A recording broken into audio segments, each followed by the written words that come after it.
Good morning, good afternoon, and good evening, class. This is Professor Coyote. Welcome you back to our Let's Play of Civilization VI. Well, when you remember where we last left off, we were right in the middle of the tutorial. And I'm just letting you know that I was able to get everything going right exactly to where it was. The reason why I say this is it turns out that, at least in Civ 6, you can't save during the tutorial. So what we might end up doing is I might end up cutting it off before we complete the entire tutorial campaign at some point, because it might get way too long to where we can actually find a place to come back up. But at least, for right now, we were able to get this right back to exactly where we were, so let's get started. Alright, so as you remember last time, we are the Egyptians, under Queen Cleopatra. We've had one warrior made, and explained how to that, and we got a scout from taking over a barbarian village. So we've got the scout out now. He's going to be going out and finding all of our new lands and see where the thing is. You can see what we're able to find from our map here is we've got fish near a sea, so that'll probably end up being where we end up putting the next city in order to get sailing. And a lot of plains and everything like that. But so let's go to right into the next turn, and we'll see how this tutorial gets going. Exploration may bring many rewards, but let us not forget the safety of our capital. We should direct our warriors home for its protection. Yeah, and because what it's saying is, because we've got this scout out here, who's actually out exploring, we don't necessarily need the warriors to go out there until we want to go out and kill something, or defend our scout out in the field. Units can be ordered to move longer distances by giving them a multi-turn order. This will eliminate the need to give a separate move order every turn to reach a destination. Alright, so you get this here, and you go by right-clicking here in the middle of the city, and that'll take 2 turns for them to move.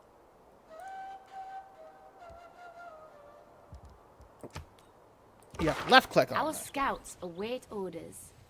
They must explore and teach us about new lands yet undiscovered. Alright, so those are doing something similar with the scout. They've got their own abilities, so you hit an OK. Our city continues to prosper. Already our people thrive, and our population grows. As you can see here, we've gone up to 2 here in population. So technically, we could take out a settler and go off and found another city if we wanted to grow rapidly.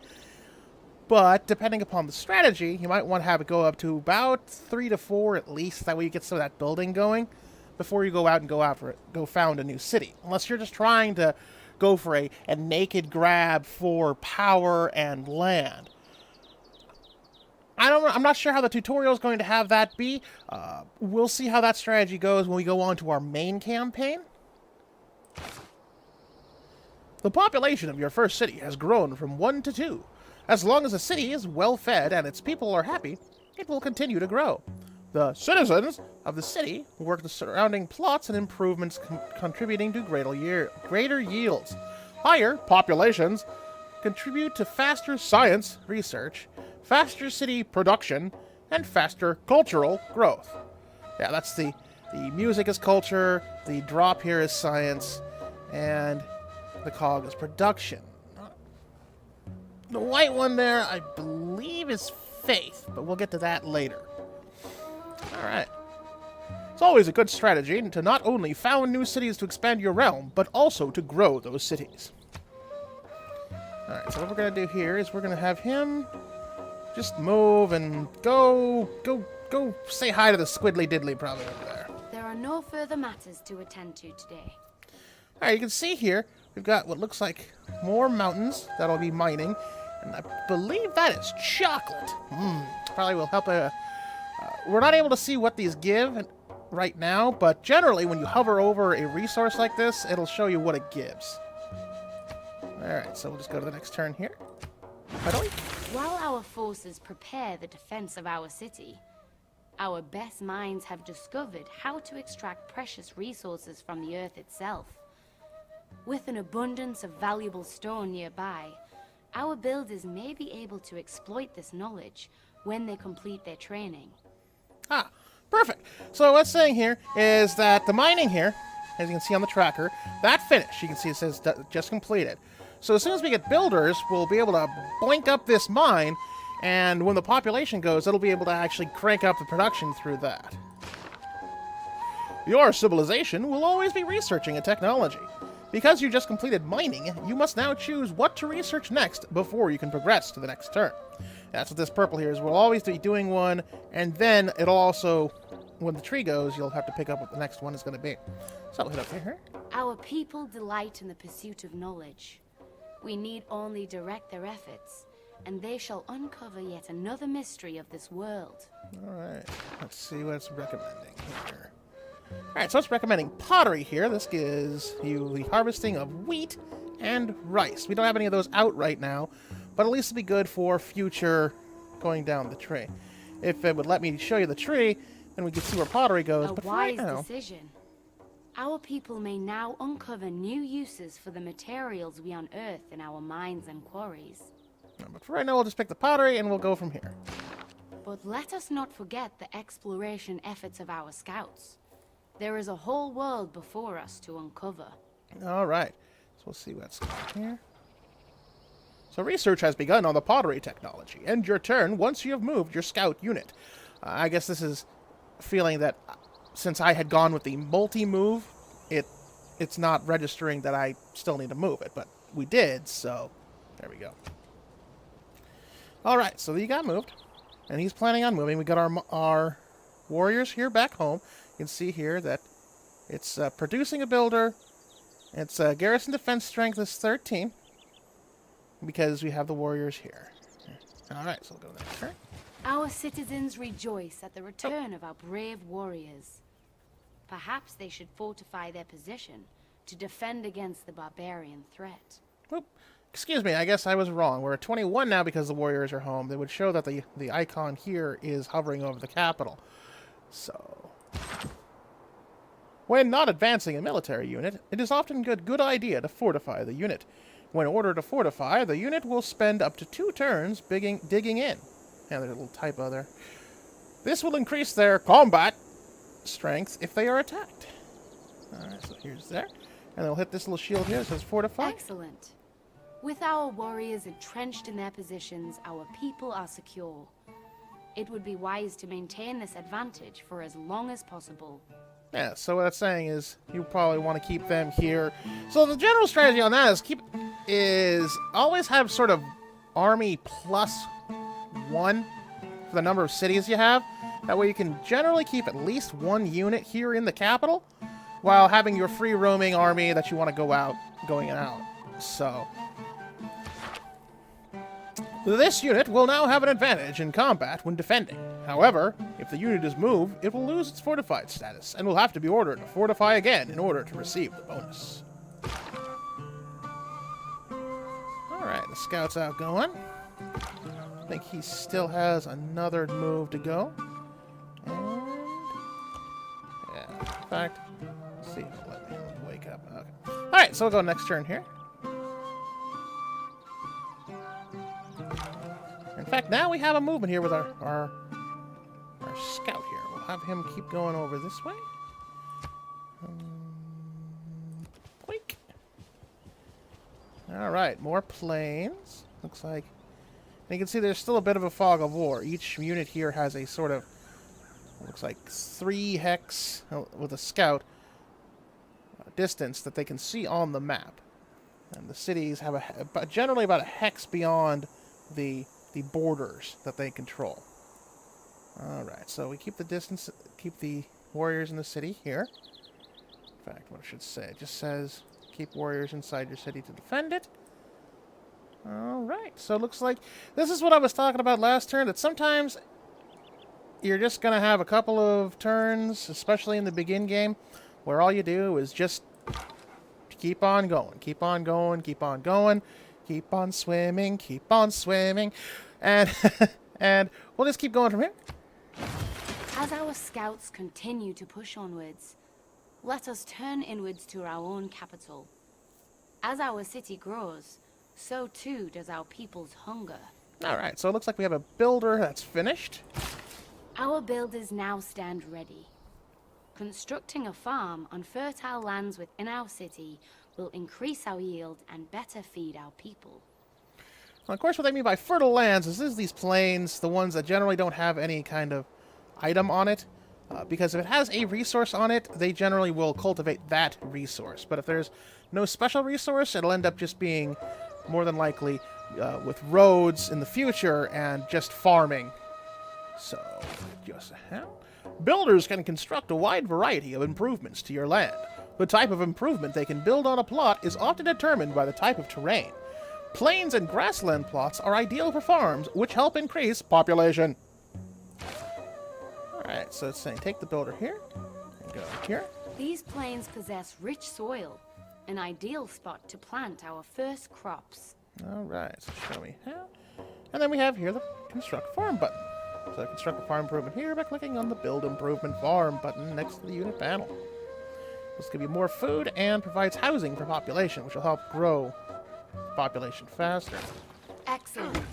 With their stomachs full, our people prosper, and our population shall only grow. Now, often it only takes the builders a time or two, depending upon how extensive your improvements are going to be. So I can see here that it basically made that farm immediately, and then I should be able to use it next turn to move it. Constructing a farm here has increased the food yield from this plot from 1 food turn to 2. The amount of food generated by your city determines how fast the population of that city grows, granting your new citizens to work more tiles. More food means faster growth. Yeah, so you see here, is it increased the food yield, because that was just like a regular plains where it's the 1 food, 1 production, but now it's 2 food, 1 production. So that, as it says here, the food here increases your population faster. In fact, you can see here that little number there, the green one. That shows how many turns it's going to take for it to pop out a brand new bouncing citizen. But remember, our builder's strength is not infinite. We would be wise to make the best use of their talents before exhausting them. Builders can build up to 3 improvements before exhausting their workforce. This number is indicated in the unit panel. This builder unit has consumed 1 of its workforce from building the farm and now has 2 remaining. You can see here. That's what it's saying with builds. With their basic needs met, our people now have the capability to construct more elaborate structures. Perhaps a monument to all they have accomplished will inspire them to evolve even further. Alright, so what else it looks like it's going to show us is that with your builders can improve your tiles here, but when you're not making warriors or builders or anything like that, you'll be able to build specific things in your cities to help them improve their own yields. So I'll show you how. In addition to training units, your city can focus its production on constructing buildings like the monument. Try building one now by selecting it in the city's production queue. Alright, so we'll hit here, go to the production queue.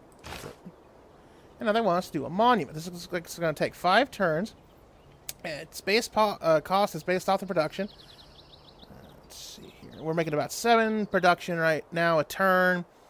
So, yeah, it's a little less than 10. It costs 40 production because of our own certain benefits. So that knocks it down to the 5 turns it's going to be. It'll give us +2 culture when it's finished. Excellent. As pride in their own culture grows, our people shall be driven to spread our civilization beyond their own borders. Yeah, that's the monument helps make us the we're awesome kind of thing, so we can spread out, feel better. Culture will helps in a lot of ways, not only for the certain researches, but also to help citizens be happy. Because if you don't have your citizens be happy, they're not going to be productive, and if they're not productive, then it's going to take forever to make them happy. So it's the infinite little Ouroboros cycle there. Alright, so, okay. Continue to explore the world with your scout unit. Alright. So it's saying here that this scout is done. It needs orders before he can go on. So he's going to go... Let's go move to... let's see. Yeah, let's see how... See how the North's doing. Haha! Looks like we've actually met our first culture. I am Gilgamesh of Samaria and king of Uruk. Do not be afraid. I am good to my friends. Yeah, what does that mean, though? What if we're not friends? So, we have good options here. It is an honor to meet you, or well met, stranger, but I'm afraid we are too busy to stay and chat. Well, I generally tend to run a lot of diplomacy kind of runs, so I'm going to go with the honor to meet you option. The glory of Sumer is yours to see, if you wish. An ancient tradition of arts and sciences. Ziggurats too great to behold. Well, we would love to sample your hospitality, or sorry, but not at this time. Well, I'm gonna keep going on here with him, because especially, it's always good to have a good power group that you can ally with to begin with. See how powerful they get before you have to turn on them. All right. Resources and land are not infinite. It seems we now have competition. As we do not yet know the true intention of this people, might I suggest we proceed with caution? All right. You have met the leader of another civilization. In Civilization VI, there will typically be several other civilizations sharing the world map with you. These are controlled by the game AI and have all the same abilities and ambitions that you do. As you play, you will need to consider how to deal with your neighbors and watch them carefully to improve your understanding of their strategy. Alright, we're going to continue here. Looks like we got bananas, which we need irrigation to be able to actually do something with. And looks like Gilgamesh here is just right here. How we ran into him is by going just a little bit north. We ran into his city borders here. Looks like he's got gypsum and stone. Yeah, I thought so. That was cocoa. With certain luxury resources, gives you certain bonuses in order to help with the culture and making people. In fact, it looks like you can start seeing some of this, some of the things which are hovering over here. So, this will show you how you're getting certain resources. Like you're getting this from the cities itself. You're getting the culture, which I believe is largely because of that, but we need immigration to help make it better. We have faith, which is we're not getting any right now, and we're making gold. We've stockpiled 52. We're getting 5.2 a turn. We can start here. We've got our tech tree here. It looks like it's actually starting to open things up so we can see it. So you can see here we're in turn 9.